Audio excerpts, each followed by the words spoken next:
அதுக்கு ஜன்னா இல்ல. நீங்க லாயரா, அதுக்கு ஜன்னா இல்ல. வானலோகத்தில் அந்த கௌரவிப்பு விழா நடத்தப்பட்டாச்சு. ولا يحيطونه بشيء من علمه الا بما شاء ولا يحيطون بشيء. என்ன அல்லாஹ் சொல்கிறான், அதாவது அவனுடைய இல்மை அவன் உங்களுக்கு லேசாக தருகிறான். அவன் நாடுற நேரம் கடத்துறான். ஓ இப்ப ஐடி டெக்னாலஜி அல்லாஹ் தர்றான். ஓ விமானத்துல பறக்கணும் அல்லாஹ் தர்றான். இந்த அறிவுக்காக ஜன்னா இல்ல, உங்க அடக்கத்துக்காக ஜன்னா. உங்களுக்கு மன்னிக்க முடியுமா அப்ப ஜன்னா, உங்களுக்கு அடக்க முடியுமா அப்ப ஜன்னா. இந்த சோதனையில் அல்லாஹ் ஸ்டேஜாக கொண்டு வருவான். ஸ்டேஜ் 1 சின்ன பிரச்சனை, ஸ்டேஜ் 2 இரண்டாவது பிரச்சனை, ஸ்டேஜ் 3 பிரச்சனைகளை மெல்ல மெல்ல மெல்ல மெல்ல அல்லாஹ் ஜல்ல ஷானஹு தஆலா கூட்டுவான். கூட்டி விட்டு அந்த கல்பை சரிப்படுத்தினதுக்கு பிறகு அந்த கல்பு உடையும். அதாவது இப்போ சின்ன சின்ன விஷயத்துக்கு எல்லாம் கண்ணீர் வடிச்சு துடிச்சு போகிற கல்வி ஸ்ட்ரென்த்தாக நிற்க ஆரம்பிக்கும். ஜன்னாவுக்கு குவாலிஃபைடான கல்புகள், அவர்களுக்குள்ள பயம் வராது. பயம் இருந்தால் எதுக்கு பயம்? அல்லாஹ்வுக்கு பயப்படுவார்களே தவிர சின்ன சின்ன மெட்டர்களுக்கு எல்லாம் அவர்கள் பயப்பட மாட்டார். அல்லாஹ்வுடைய நல்லடியார்களே, இந்த விஷயத்தை கவனமாக நீங்கள் புரிந்து கொள்ள வேண்டும் என்பதற்காக வேண்டி ஒரு சில விடயங்களை சொல்கிறேன். நன்றாக புரிந்து கொள்ளுங்கள். இந்த துனியாவிலே அல்லாஹ் ஜல்லஷான் நிறைய நாம் நினைக்கிறோம், எங்களுக்குள்ள பணம் வந்தா, எங்களுக்குள்ள செல்வாக்கு வந்தா, எங்களுக்குள்ள அதிகாரம் வந்தா எல்லா பிரச்சனையும் முடிஞ்சிட்டு நினைக்கிறோம். இல்லை, இந்த கல்புல யா முகல்லிபுல் குலூப் சப்பித் கல்பி அலா தீனிக், கல்புகளை பிரட்டக்கூடிய ரப்பே மார்க்கத்தின் பக்கம் கல்பை நிலைபெறச் செய்வாயாக என்று கேட்கணும். கல்புல தான் மேட்டர் இருக்குது. டயானா யார்? சுப்ஹானல்லாஹ். அல்லாஹ் டயானாக்கு கொடுத்த செல்வாக்கு என்ன? பெக்கிங்ஹாம் மாளிகை. அந்த பேலஸை இந்த நாட்டில் அந்த மாதிரி ஒரு பேலஸை கண்டே இருக்க மாட்டார்கள். இன்றைக்கும் அமெரிக்கா தான் பொருளாதார வல்லுனர். ஆனால் இன்றைக்கும் சொல்லுவார்கள் கேபிட்டல் ஆஃப் எக்கானமி. இந்த பொருளாதாரத்தின் அதாவது கேபிட்டல் தலைநகரம் லண்டன் என்பார்கள். லண்டன் தான் பொருளாதாரத்தின் தலைநகரம். அவர்களுக்கு கொடுத்த எலிசபெத் மகாராணியுடைய குடும்பத்துக்கு அல்லாஹ் கொடுத்த ஆட்சி எவ்வளோ? இலங்கை, இந்தியா எல்லாத்தையும் கைப்பற்றியிருந்தார்கள். சிங்களத்தில் சொல்லுவார்கள் ஹிரு நொபாசினாதிராஜ் என்பார்கள். சூரியன் மறையாத ஒரு பெரும் பலவந்தமான ஒரு சாம்ராஜ்யத்தை அல்லாஹ் கொடுத்திருந்தான். ஏன் சூரியன் மறையாது என்றால், இந்த இடத்துல சூரியன் அஸ்தமித்தால் அங்கே சூரியன் உதித்திருக்கும், அங்க சூரியன் மறைகிற நேரம் இந்த பக்கம் சூரியன் உதித்திருக்கும். அவ்வளவு பிரம்மாண்டமான ஒரு பகுதியை அல்லாஹ் கொடுத்திருந்தான். அந்த வீட்டுக்கு மருமகளாக டயானா வருகிறாள். சார்ல்ஸுக்கு திருமணம் நடக்கிறது. உலகம் டயானாவை பார்த்தது, எந்த அளவு நேசித்தது. டயானாவை நேசிப்பதற்கு வேற எந்த குவாலிஃபிகேஷனும் இல்லை. டயானா அரச ஃபேமிலி. மீடியாக்கள் டயானா போகிற இடம், டயானா வருகிற இடத்தை எல்லாம் ஷூட் பண்ண ஆரம்பித்தார்கள். மீடியாக்களில் பேசினார்கள். டயானா செத்து போன பிறகு டயானா உடுத்த ஆடைகளை ஏலம் போட்டார்கள். நாம் நினைக்க முடியாத பல மில்லியன் டாலர்ஸ்களுக்கு, நான் பல தௌசண்ட்ஸ் என்று சொல்லல, பல மில்லியன் டாலர்ஸ்களுக்கு டயானாவுடைய ஆடைகள் சேல் போனது நீங்கள் பார்த்திருப்பீங்க. அந்த நேரம் அல்லாஹ்வுடைய நல்லடியார்களே, அந்த கம்பெனி, அந்த ஆடை தயாரித்தவர்கள் அதை எவ்வளவுக்கு வித்தார்களோ அதை மாறி எத்தனையோ 100 மடங்குகள் விலைக்கு போட்டி போட்டார்கள் வாங்குவதற்கு. டயானாவிலே மயங்கி இருந்தார்கள். அல்லாஹ்வுடைய நல்லடியார்களே, நான் உங்களுக்கு என்ன சொல்ல வருகிறேன் தெரியுமா? உங்க ஆசை சாதாரண 3 மாடி வீடு கட்டி ஒரு வாகனத்தை வீட்டு பக்கத்துல வச்சு நிம்மதியா சந்தோஷமா தூங்கணும், இதுதான் ஆசை. இதுக்குத்தான் நீங்க ஆசைப்படுறீங்க. அப்ப இந்த பிரச்சனை முடிஞ்சிரும் என்று நினைக்கிறீங்க. ஓயாத அலைகள் ஓயாத மாதிரி பிரச்சனைகள் ஓயாத. அல்லாஹ்வுடைய நல்லடியார்களே, டயானா பெக்கிங்ஹாம் மாளிகைக்கு போனால், எல்லாத்தையும் போனால், இந்த நீங்க ஆசைப்படக்கூடிய ஒரு 4 மாடி வீடு 2 வாகனம் முன்னாடி என்பது டயானாவோட ஒப்பிட்டால் உங்களை மாதிரி லட்சம் மடங்கு முன்னேறி விட்டால் டயானாவுடைய குடும்பம். அவ்வளவு சல்லி இருந்த டயானாவுக்கு பெக்கிங்ஹாம் மாளிகை வேண்டாமா? அந்த வாழ்க்கை வேண்டாமாம்? அரச குடும்பம் வேணாமாம்? டயானா செத்து போனது உங்களுக்கு ஞாபகம் இருக்கும். டொடி அல்ஃபியாட் என்ற ஒரு முஸ்லிம் என்று சொல்கிறார்கள். அவரோடு ரெஸ்டாரண்டில் இருந்து பயணம் மேற்கொள்கிற நேரம் தான் அந்த ஆக்சிடென்ட் நடந்து செத்து போறா. உலகமே பார்க்கிறது. அதுல இருந்து டயானா ஒரு பாடத்தை சொல்லி கொடுக்கிறார். என்ன? உங்கள்கிட்ட இல்லாத எல்லாம் என்னிடம் இருந்தது. எனக்கு ராத்திரி தூக்கம் போகல, என்னால சந்தோஷமா வாழ முடியல. எனக்கு இவ்வளவு பிள்ளைகள் இருக்கு, என் மாப்பிள்ளை இருந்தாலும் எனக்கு பெக்கிங்ஹாம் மாளிகை வேணாம், எனக்கு டாடி அல்ஃபியாட் வேணும் என்று டயானா பகிரங்கமா சொல்லாமல் சொன்னதைத்தான் நாம் பார்க்கிறோம். ரகசியமான தன் வாழ்க்கையை வேறொரு பக்கத்துக்கு திருப்பினால் என்ன? நீங்க அந்த மாதிரி சந்தோஷப்பட்டு நீங்க நீங்க நினைக்கிறது உங்களுக்கு கிடைச்சால், அல்லாஹ்வுடைய நல்லடியார்களை, நீங்க நினைக்கிறதை இப்ப உங்களுக்கு அல்லாஹ் தரல. ஆனா இந்த நாட்டில் நீங்க நினைக்கிற மாதிரி 4 வாகனத்தோட பெரிய கேரேஜ் செட்டப்ல 4 வீடு, அந்த வீட்டுக்குள்ள ஏர் கண்டிஷன் பண்ணி இருக்கிறவங்க நீங்க பாத்தீங்கன்னா நீங்க ராத்திரி தூங்குவீங்க. அவங்க சாக்குல இருந்து அந்த ஸ்லீப்பிங் டேப்லெட்டை போடாம உங்களுக்கு தூக்கம் வராது. அல்லாஹ்வுடைய நல்லடியார்கள், அந்த இடத்தை நீங்கள் அடையவில்லை. அடைந்தவர்கள் இப்பொழுது சந்தோஷமாக இருக்கிறார்களா நீங்க பாத்தீங்கன்னா? இந்த நாட்டில் ஒருத்தரை நான் உங்களுக்கு காட்டலாம். கோட்டாபய ராஜபக்ச யார்? இந்த நாட்டிலே அதாவது டிஃபென்ஸ் செக்ரட்டரியா இருக்கிற நேரம் அவ்வளவு பலமான ஒரு ஆள். அவர் பேரை கேட்டாலே பயப்படுவாங்க. அந்த அளவுக்கு கோட்டாபய ராஜபக்ச இந்த நாட்டுக்கு வந்த பிறகு அவரை ஜனாதிபதியாக தேர்ந்தெடுத்தாங்க. என்ன ஹிட்லர் மாதிரி நிப்பாருன்னு நினைத்தாங்க. அவருக்கு அல்லாஹ் கொடுத்த ஆட்சி எப்படி? அல்லாஹ் அவருக்கு கொடுத்த ஆட்சி 3/2, பாராளுமன்றத்தில் 3/2. சிறுபான்மை கட்சி தேவையில்லை ஆட்சி அமைப்பதற்கு. கடும் பலமான ஒரு நிலைமை அல்லாஹ் கொடுத்தான். அது போக ஜேஆருடைய அரசியல் சாசனத்தில் சாதாரணமா ஒரு ஆணை பெண்ணா மாற்ற முடியாது, பெண்ணை ஆணா மாற்ற முடியாது, மற்ற எதையும் செய்யலாம் என்று அந்த இருமாப்போட ஜேஆர் கதைத்தார். ஜேஆருடைய சட்டை அப்பளும் சில இடங்கள் தடையாக அமையுது என்று சொல்லி அதை திருத்தினார். 20ஆம் திருத்தம் என்று 20th amendment என்று மாற்றினார். அது எந்த அளவுக்கு பவர் என்றால், ஜனாதிபதி அந்த மந்திரி வர்றதுக்கு முன்னாடி, மினிஸ்டர் வர முன்னாடி அவருடைய ரெசிக்னேஷன் அவர் டேபிளுக்கு அனுப்பிடுவார். வந்த பிறகுதான் தெரியுமோ என்ன விளக்கிட்டாரோ. வேண்டிய விதத்தில் ராத்திரி ஒரு கெசட் அடித்து மாலையில கெசட்டை மாத்தலாம். என்ன செய்ய வேண்டுமோ இன்றைக்கு இப்ப நீங்க சீனி அடிக்க கொண்டு வர்றீங்களா, இதுக்கு பிறகு உங்களை யாருக்கு சீனி இம்போர்ட் பண்ண இயலாது. முடிஞ்ச தடை காலையில பரவாயில்லை. அந்த அளவுக்கான ஒரு பலம் அல்லாஹ் இன்னொரு பலத்தை சேர்த்து கொடுத்தான். இந்த நாட்டில் சுதந்திரம் கிடைத்தது என்று சொல்கிறார்களே, அதற்கு பிறகு எந்த ஜனாதிபதி நான் படித்த அளவுக்கு இவ்வளவு பவர் இல்லை. நானா பிரதமர், அடுத்த சகோதரர் ஃபைனான்ஸ் மினிஸ்டர், ஜனாதிபதி ஒரு ரூமுக்குள்ள உட்கார்ந்து டீயை குடிச்சு நாட்டில் என்ன நடக்கணும் என்று தீர்மானிக்கிற பலம், கேபினட்டை தாண்டி ஒரு பலத்தை அல்லாஹ் கையில கொடுத்திருந்தார். எல்லாம் பவர் என்றால் உச்ச கட்டும். இந்த நாட்டில் இந்த நாட்டு அரசியல் சாசனப்படி ஆக பெரும் பவரை அல்லாஹ் கொடுத்திருந்தான். அவங்க குடும்பத்துக்கு அத்தனையும் கொடுத்திருந்தான், எல்லாத்தையும் கொடுத்தான். 2.5 வருடம் போனது. அல்லாஹ்வுடைய நல்லடியார் 2 வருடம் கடக்கிற நேரம் இந்த மக்கள், எங்க நாட்டு மக்கள் இதுவரைக்கும் ஒரு ஜனாதிபதி இவ்வளவு அதிகாரம் படைத்த ஒரு ஜனாதிபதியை ரோட்டில் இறங்கி வெளியே போன்னு சொன்னதே இல்லை. அப்படிப்பட்ட ஒரு கலாச்சாரம் எங்க நாட்டு மக்கள் இல்லவே இல்லை. ராணுவ ஆட்சி எங்க நாட்டு மக்கள் இல்லை. அதாவது பாகிஸ்தானுக்கு அது சாதாரண விஷயமா போகலாம் ராணுவ ஆட்சி. எங்க நாட்டு மக்களுடைய கலாச்சாரம் வேறு. இறங்கினார்கள் பாதையிலே, வெளியே போண்டார்கள். வாப்பா தன் பிள்ளையை நன்றாக வளர்த்து விட்டு ஒரு நாள் கதவை திறந்து காலால் உதைந்து கெட் அவுட் என்று சொன்னால் அந்த பிள்ளைக்கு எப்படி இருக்கும், வாப்பாவுக்கு எப்படி இருக்கும்? இந்த நாட்டு மக்கள் கெட் அவுட் என்றார்கள், வெளியே போண்டார்கள். ஆக பெரும் அதிகாரம் படைத்தவர், இந்த நாட்டு அரசியல் சாசனத்தின் உச்ச திருத்தத்தை செய்தவர். 19ஆம் திருத்தத்தை கொண்டு வந்து மைத்திரிபால மாற்றியதை திரும்ப மாற்றினார். எல்லாத்தையும் மாற்றி சர்வாதிகாரியாக வந்து நிற்கணும் என்று ஆசைப்பட்டார். அல்லாஹ்வுடைய நல்லடியார்களே, இறைவனுக்கு அது சுலபம். மாலிகுல் முல்க் துஅத்தில் முல்க மன் தஷா வ தன்ஸிஉல் முல்க மிம்மன் தஷா வ துஇது மன் தஷா வ துஸில்லு மன் தஷா பியதில் கைர். அல்லாஹ் நாடியவர்களுக்கு இஸ்ஸத்தை கொடுப்பான், கண்ணியத்தை. நாடியவர்கள்ட்ட பறிப்பான். நாடியவர்களுக்கு ஆட்சியை கொடுப்பான், நாடியவர்கள்ட்ட பறிப்பான். என்ன ஆட்சி? அவ்வளவு பலம், அவ்வளவு ராணுவத்தை மெயின்டைன் பண்ணவர் ஓடினார். அவருடைய அரண்மனையை விட்டு ஓடினார். உலகம் முழுக்க விசா கேட்டார். எல்லோரும் இல்லை என்றார்கள். பக்கத்து சின்ன நாடு பயந்து ஓடினார். அங்கிருந்து வீடியோ வந்தது.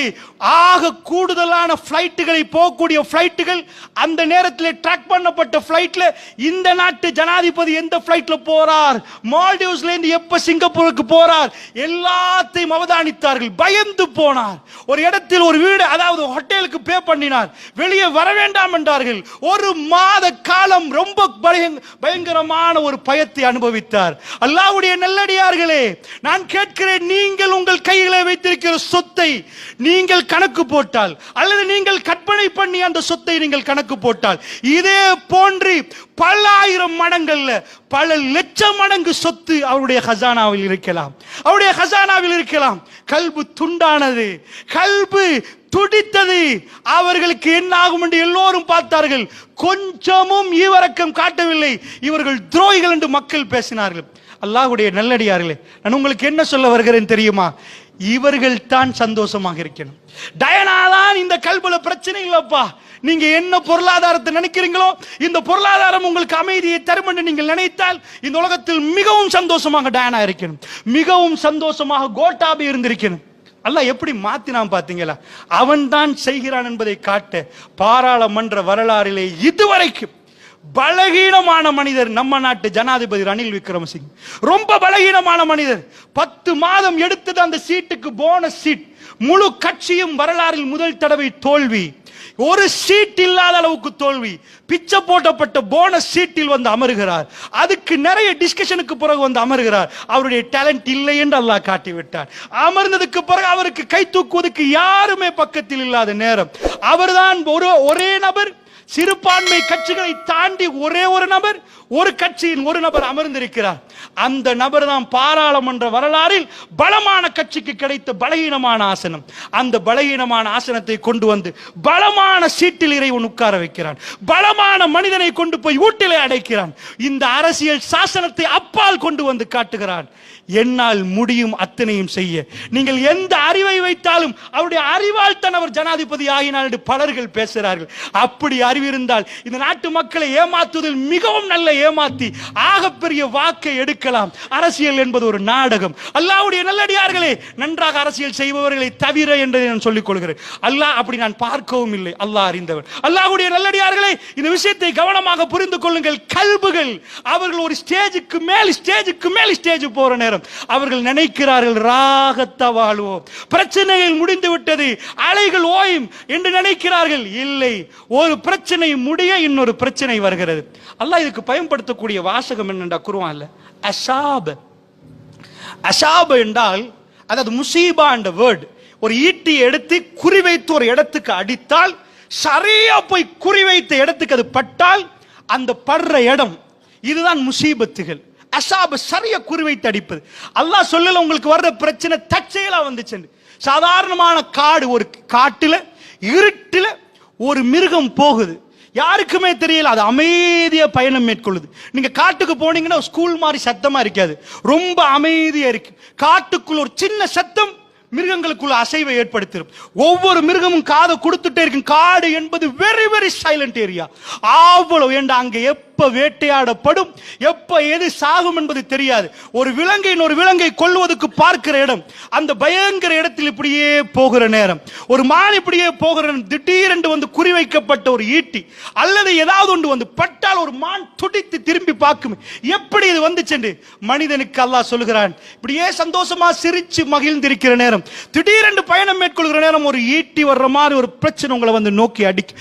எங்கால இது வந்துச்சு நீங்க துடிப்பீங்க. காலையில நீங்க சிரிச்சு சந்தோஷமா உங்க பிள்ளைக்கு முத்த கொடுத்துட்டு மோந்துட்டு போயிருப்பீங்க. மாலையில ஐசியூல பிள்ளைய நீங்க பார்க்கலாம்.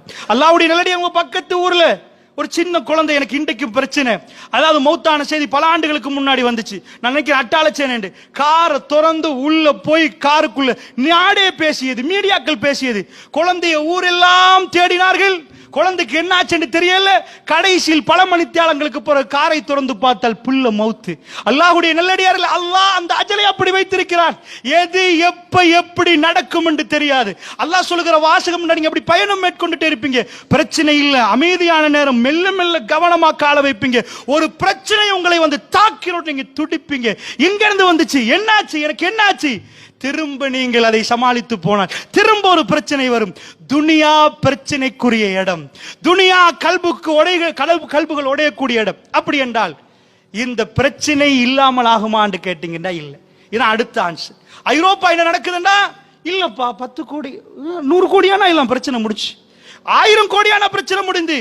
அதையும் சொல்கிறேன், நீங்க கையில வச்சிருக்கக்கூடிய ஸ்மார்ட் போன், ஆப்பிள் போன், போனை தாண்டிய ஒரு போன், சாதாரணமான ஸ்மார்ட் போன், ஆப்பிள் போனை வச்சா பெரிய ஆள் போல, பெரிய பிசினஸ்மேன், ஆப்பிள் போன் காட்டி கொடுக்கும். ஆப்பிள் கம்பெனியுடைய நிறுவனர் 2011ஆம் ஆண்டு இறந்து போனார். அவர் இறக்கும் நேரம் அவருடைய கம்பெனியுடைய சொத்து மதிப்பீடு கன்வெர்ட் பண்ணுகிறோம் ஸ்ரீலங்கன் ரூபீஸுக்கு 38,000 பில்லியன் ரூபீஸ், 38,000 பில்லியன் ரூபாய்கள் அவருடைய சொத்து. ஜஸ்ட் 56 வயதில் அவர் இறந்து போறார். எனக்கு நன்றாக ஞாபகம், அன்றைக்கு நான் ஒரு ஜனாசாவுக்கு போறேன், 90+ நினைக்கிறேன். அதாவது ஒரு சாதாரண ஒரு ஆள், அதாவது 4 வீடுகளுக்கு ஒரு பப்ளிக் டாய்லெட் வச்சிருப்பாங்க. கொழும்புகள் இருக்கு 4 வீட்டுக்கு ஒரு டாய்லெட் வச்சிருப்பாங்க. வீட்டுக்குள்ள டாய்லெட் இப்ப இருக்கிற மாதிரி அப்ப இருக்கல. அந்த டாய்லெட்டுக்கு போற ஒரு ஆள் 2011ஆம் ஆண்டு அவன் சாகிற நேரம் இவர் இறந்து போகிறார். அல்லாஹ் எனக்கு ஒரு கேள்வி கேட்ட மாதிரி இருந்துச்சு. 56 வயது ஸ்டீவ் ஜாப்ஸை பத்தி ஒவ்வொரு ஆண்டும் மீடியாக்களுடைய போட்டோ எடுத்து போடுவாங்க.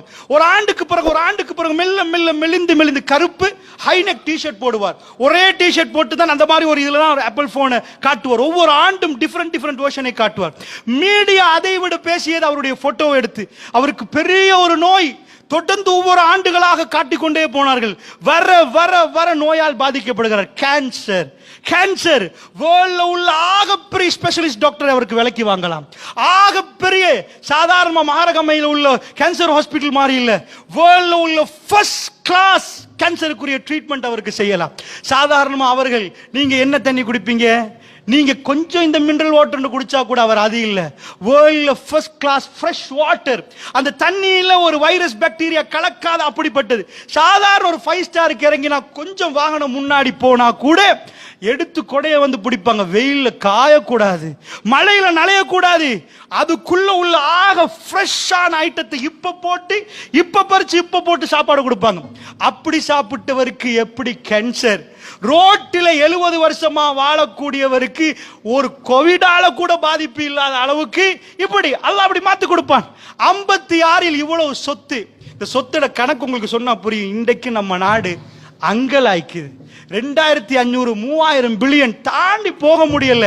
எங்க நாட்டுடைய பட்ஜெட் 2500 முதல் 4000 பில்லியன். இப்ப வரைக்கும் உட்கார்ந்து 2 கோடி 10 லட்சம் மக்களுக்கு இவங்க போடுற பட்ஜெட் எவ்வளவு? 2500 பில்லியன் to 4000 பில்லியன். சாதாரணமாக 2011 ஸ்டீவ் ஜாப்ஸ் சாகிற நேரம் அவருடைய சொத்து மட்டும் அந்த கம்பெனி சொத்துடைய மதிப்பீடு 38,000 பில்லியன். நம்ம நாட்டில் 10-11 ஆண்டுகளுக்கு 2 கோடி 10 லட்சம் பேருக்கு பட்ஜெட் போடுற சொத்து. 56 வயது, அவரால் வாழ முடியல. அல்லாஹ்வுடைய நல்லடியார்களே, பல ஆண்டுகள் இந்த நோய் அவருடைய கல்வை உடைத்திருக்கும். நீங்க நான் நினைத்தும் பார்க்க முடியாத சொத்துக்கு சொந்தக்கார். அவர் நிம்மதியாக தூங்கிருப்பார் நினைக்கிறீங்களா? சந்தோஷமாக தூங்கிருப்பார் நினைக்கிறீங்களா? அந்த வேதனைகள் என்ன இந்த துனியாவில் நடக்குது? இந்த துனியாவிலே இந்த பொருளாதாரம் தான் இதற்கு முடிவு என்றால், இந்த பிரச்சனைகள் எல்லாம் பொருளாதாரத்தால் முடிந்து விடும் என்றால், அல்லாஹ்வுடைய நல்லடியார்களே, ஸ்டீவ் ஜாப்ஸுக்கு அது முடிந்திருக்க வேண்டும். அப்படி என்றால் ஒரு விஷயத்தை நான் உங்களுக்கு புரிவதற்காக வேண்டி சொல்கிறேன். இதற்குரிய தீர்வு இந்த கல்வி ஸ்ட்ரென்த் ஆகணும். எதனாலும் அதிகாரத்தாலே இயலாதுன்னு நான் உங்களுக்கு காட்டிட்டேன். கோட்டாபே ஆணவத்தாலே இயலாது, பணத்தாலே இயலாது, செல்வாக்காலே இயலாது. டயனாவை நான் காட்டிட்டேன் உங்களுக்கு. அல்லாஹ்வுடைய நல்லடியார்கள் இப்படி பல உதாரணங்களை காட்டினேன். இப்பொழுது நான் சொல்லுகிறேன், கேளுங்கள். உலகத்தில் இதையும் விட பிரச்சனை வந்தவர்கள் இருக்கிறார்கள், நபிமார்கள். இதுவெல்லாம் என்ன பிரச்சனை? இவர்கள் சோர்ந்து போனார்கள், இவர்கள் நொந்து போனார்கள், கண்ணீரோடு கண்ணுடைய வாழ்க்கையை கடைசியை முடித்தார்கள். என்னமோ ஒரு டேஸ்ட் என்று நினைத்தேன், வந்து பார்த்தால் காணல் நீர். இங்கெல்லப்பா அங்கண்டு காட்டினார். அங்க போய் பார்த்தார், அங்கேயுமே அந்த சந்தோஷம் இல்லை. அங்க போய் பார்த்தார், அங்கேயுமே அந்த சந்தோஷம் இல்லை. ஏமாந்தார்கள். ஆனால் இந்த உலகத்தில் ஆக பயங்கரமாக சோதிக்கப்பட்டவர்கள் நபிமார்கள். அவர்களுடைய வாழ்க்கையை நீங்கள் திரும்பி பார்த்தால் அவர்கள் இப்படி துடிக்கவே இல்லை. பிரச்சனைக்கு மேல் பிரச்சனை. நாயகம் ஸல்லல்லாஹு அலைஹி வஸல்லம், நான் உங்களிடம் கேட்கிறேன், ஒரு குழந்தை மௌத்தான உங்களுக்கு எப்படி இருக்கும்? உங்க புள்ள மௌத்தான எப்படி இருக்கும்? செல்லமா, பாசமா, அழகா, அன்பா பேசின புள்ள. பெருமானார் ஸல்லல்லாஹு அலைஹி வஸல்லம் அவருடைய மகன் மௌத்தாகிறார். ரசூலுல்லாஹ்வுடைய 2 ஆம்பளை புள்ள, 4 பொம்பளை புள்ள. பெருமானுடைய ஆண் வாரிசு இறந்து இல்லாம போகுது. பிறகு ஒரு ஆம்பளை புள்ள கிடைக்குது. மதீனால 7 பிள்ளைகள். ரசூல் ஸல்லல்லாஹு அலைஹி வஸல்லம் கவலையில் இருப்பாங்க. ஒரு புள்ள மௌத்தானா, செல்லம்மா பேசி வீட்டுக்கு வந்த என்ன, வாப்பாண்டு ஓடி வந்த புள்ள, ஊட்டி விட்ட புள்ள, ராத்திரிக்கு அன்பா பேசுற புள்ள இறந்த பிறகு பெருமானாருக்கு சாதாரண இறப்பு நடக்கல. புள்ளைய மௌத்தானா கவலை. 4 பேர் வந்து, பாய் கவலைப்படாதீங்க, சந்தோஷமா இருங்க, ஒரு பிரச்சனை இல்லை, அல்லாஹ் தருவான், கவலைப்படாதீங்க, அல்லாஹ் இதை விட சிறந்து தருவான். இப்படித்தான் உங்களுக்கு ஆறுதல் சொல்லுவார்கள். பெருமானார் ஸல்லல்லாஹு அலைஹி வஸல்லம் இறப்பு செய்தியை கேள். குழந்தை புள்ள மௌத்தான உடனே குழந்தைகளை புள்ள மௌத்தான் ஆம்பளை புள்ள ரசூலுல்லாஹ்வுடைய பெரியப்பா அவ்வளவு இரத்த உறவு. அவர் பாதையில அபூ லஹப் எந்த அளவுக்கு ரசூலுல்லாஹ் மேல பிரியம் வச்சாருன்னா பிறந்த உடனே வாப்பா இல்ல, அப்துல்லா மௌத்தானனால அவருடைய தம்பி மகனுக்காக வேண்டி ஒரு அடிமையை விடுதலை பண்ணி கொண்டாடினார். என் தம்பி மகன் கிடைச்சிட்டான்னு கொண்டாடினார். அப்படி கொண்டாடினவர் எதிரியாக மாறி பெருமானாருடைய புள்ள மௌத்தான முகம்மதுக்கு வாரிசு இல்ல, முகம்மதுக்கு வாரிசு இல்லைன்னு துடிச்சு கூச்சலிட்டா எப்படி இருக்கும்? ஜனாசா கையில ஊரெல்லாம் உங்களுக்கு எதிராக பேசுற நேரம் நொந்து போக மாட்டீங்க, துடிச்சு போக மாட்டீங்க? இது வேதனைக்கு மேல் வேதனை. உங்களுக்கு அப்படி நடக்கிற 4 பேர் துப்பி சாகணும், இப்படியே நடக்கணும்டா சாதாரண ஒருத்தவங்களுக்கு முறைச்சு பார்த்தாலே கல்பு தாங்குதில்லை. உங்க புள்ளைய நீங்க ரோட்ல நடக்கிற நேரம் உங்க புள்ளைக்கு யாராவது அவமானப்படுத்தினாலே உங்களால தாங்க முடியல. என் பிள்ளை கேள்வி பண்றீங்களா, என் பிள்ளை அப்படி பண்றீங்களா அப்படின்ற உணர்வு வருகிறது என்றால் ஊரே சேர்ந்து ஜனாசா நேரம் பெருமானாரை இந்த மாதிரி பேசுற கல்பு வெந்து போகாது, கல்பு நொந்து போகாது, கல்பு உடைந்து போகாது. அல்லாஹ் என்ன சொன்ன? நபியே ஓ இப்படி பேசுறாங்களோ நிப்பாட்டிடுவோம், இதுக்கு பிறகு இவங்க வாயெல்லாம் அடைச்சு போற மாதிரி ஊமையாக்கிடுவோம். அப்படி சொல்லல. வலக்கது நஅலமு அன்னக யலீகு ஸதுருக பிமா யகுலூன். நபி எங்களுக்கு தெரிகிறது, திட்டமா தெரியுது, அவங்க பேசுறதுனால உங்க கல்பு இறுகுது, உங்க கல்பு கஷ்டப்படுகிறது, வேதனைப்படுகிறது, அதனால இவங்க பேசுறதை நிப்பாட்டேல. அல்லாஹ் என்ன சொன்னான்? ஓ இவங்க பேசுறாங்களா இதனால உங்க கல்வி இருக்குதா, இதை நிப்பாட்டுறேன்னு சொல்லல. இது இல்ல அதாவது துன்யாவுடைய சுன்னா என்ன? ஃபஸபி பிஹம்தி ரப்பிக், தஸ்பீஹ் பண்ணுங்கள், அல்லாஹ்வுடைய புகழை கொண்டு தஸ்பீஹ் பண்ணுங்க. வகும் மினஸ் சாஜிதீன், சுஜூதுல அதாவது சுஜூதுல விழுந்துருங்க. வஅபுது ரப்பக ஹத்தா வஅபுது ரப்பக ஹத்தா யஅதியக்கல் யகீன். நபி உங்களுக்கு மரணம் வரும் வரைக்கும் அல்லாஹ்வை வணங்குங்கன்னு அல்லாஹ் சொல்றான். இதான் பிரச்சனை ஓயாதான். இந்த கல்புக்கு தஸ்பீஹை கொடுத்தால் அந்த கல்பு அடுத்த பிரச்சனையை தைரியமா மேற்கொள்ளுப்பா. ஷைத்தான் ஏமாத்துவான், இதுதான் தைரியமா நிற்கும். அந்த கல்பை ஏமாத்த முடியாது, அந்த கல்பு நொறுங்கி போகாது. பிரச்சனைகள் வருகிற நேரம் அந்த கல்பு நிற்கும் என்கிறான் அல்லாஹ் ரப்புல் ஆலமீன். அல்லாஹ்வுடைய நல்லடியார்களே, அப்படி என்றால் இந்த சித்தாந்தத்தை தான் குர்ஆன் நெடுகிலும் பேசுது. இந்த கல்புக்குரியவர்களாக வந்தால் அல்லாஹ்வுடைய நல்லடியார்களே, ஈஸ்டர் அட்டாக் நடக்கிற நேரம், இந்த ஞாயிறு தாக்குதல் நடக்கிற நேரம், இதனால என்ன பண்ணினார்கள்? முஸ்லிம்கள் வீடுகளில் போய் உங்கள்ட்ட என்னெல்லாம் இருக்கின்ற தேடினார்கள். தேடிவிட்டு சாதாரண ஒரு வாள் இருந்தால் அதுவும் குற்றம் என்றார்கள், கத்தி இருந்தால் அதுக்கும் பிடிக்க பார்த்தார்கள். இப்படி நடக்கிற நேரம் அல்லாஹ் அக்பர் சில ஊர்களில் எனக்கு சொன்னார்கள், இந்த பக்கத்திலையும் சொன்னார்கள், ஒரு ஊருக்கு ஜும்மாவுக்கு போற நேரம் குர்ஆனை கொண்டு போய் பத்த வைத்தார். அல்லாஹ் அக்பர், குர்ஆனை கொண்டு போய் ஆத்துல போட்டார். அல்லாஹ்வுடைய நல்லடியார்களே, எங்களுக்கு ஜன்னாவுக்கு போக முடியாது பிரச்சனை வராமல். ஆனால் அல்லாஹ் எங்களுக்கு கொண்டு சொல்லி வலா தஹ்மில் அலைனா இஸ்ரன் கமா ஹமல்தஹு அலல்லதீன மின் கப்லின் ரப்பனா வலா துஹம்மில்னா மா லா தாக்கத லனா பிஹி. யா அல்லாஹ் எங்க மேல சுமத்திராதே யா அல்லாஹ், எங்களுக்கு தாங்க முடியாது. யா அல்லாஹ் ரப்பனா வலா தஹ்மில் அலைனா இஸ்ரன் கமா ஹமல்தஹு அலல்லதீன மின் கப்லினா. இதுக்கு முன்னாடி உள்ளவர்களுக்கு என்ன சுமையெல்லாம் கொடுத்து அப்படிப்பட்ட சுமைகளை தராது. இந்த துஆவை ஓத சொல்லி அல்லாஹ் சொல்றான். பிரச்சனை வராம ஜன்னாவுக்கு போகலாது, அது முகம் கொடுக்கிற தைரியம் இல்லாம ஜன்னாவுக்கு போக முடியாது. அல்லாஹ்வுடைய நல்லடைய கலாமுல்லாஹ், அல்லாஹ்வுடைய கலாமை தூக்கி எரித்தால், அல்லாஹ்வுடைய கலாமை தூக்கி போட்டால் சுப்ஹானல்லாஹ் சுப்ஹானல்லாஹ். அல்லாஹ்வுடைய நல்லடியார்களை நாம் எவ்வளவு பலகீனப்பட்டு போய்விட்டோம். எங்களுடைய தாடி பிரச்சனை, தாடி எடுத்தால் குத்தம் செய்தால் அது வேறு, குத்தம் செய்யாத நீங்கள் தைரியமாக நிற்கணும். இது எங்களுடைய உரிமை, எங்களுடைய அதாவது இந்த நாட்டிலே அந்த ஒரு கும்பல் தப்பு பண்ணினார்கள், அந்த ஒரு கும்பல் பிழை செய்தார்கள், அவர்கள் இஸ்லாத்தை அதாவது இஸ்லாத்தில் இல்லாததை செய்தார்கள். அதுக்காக ஒட்டுமொத்த சமூகம் பாதிக்கப்படுகிற நேரம் நாம் தைரியமாக நின்றிருக்க வேண்டும். நாம் தப்பு செய்யவில்லை அல்லாஹ்வுடைய நல்லடியார்களே. எங்களுடைய கல்பு நொந்து நொறுங்கி உடைந்து போனதே அல்லாஹ்வுடைய நல்லடியார்களே. அதை ஸ்ட்ரென்த் ஆக்குற